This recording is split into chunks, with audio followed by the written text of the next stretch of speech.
அப்போ அவர் ஏதாவது தப்பு பண்ணிருக்காரா சார்? இல்ல தப்பான பணத்தை எடுத்துட்டு வந்து ஏன் பிசினஸ் மேல இன்வெஸ்ட் பண்றாரா? ஐயோ, அப்படியெல்லாம் இல்லம்மா. இந்த மொத்த பணமும் அவர் உழைச்சு சம்பாரிச்சது. ரொம்ப நேர்மையான மனுஷம்மா. உங்க அப்பாவுக்கு ரொம்ப கடமைப்பட்டவர்னு சொல்லியிருக்காரு.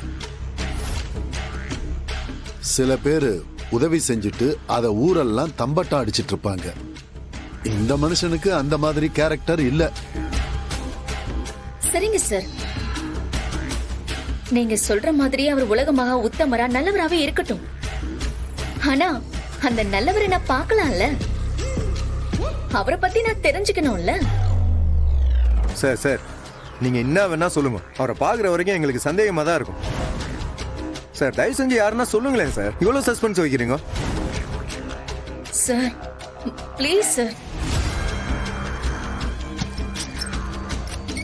அஞ்சலி, நீ என்ன நம்புற இல்ல? நான் உன் அப்பா மாதிரிமா.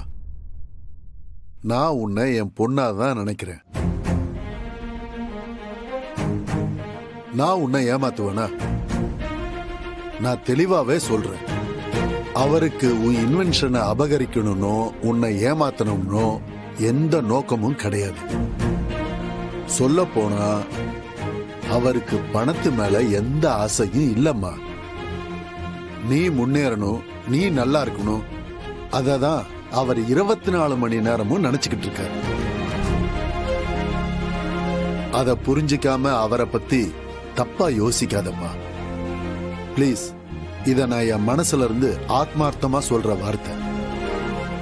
இதுக்கு மேல நீ என்ன சந்தேகப்பட்டன்னா எனக்கு எப்படி நிரூபிக்கிறதுனே தெரியலமா.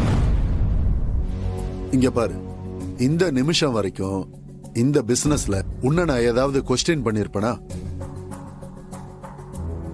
எல்லாமே டிரான்ஸ்பரண்டா தானே இருக்கு.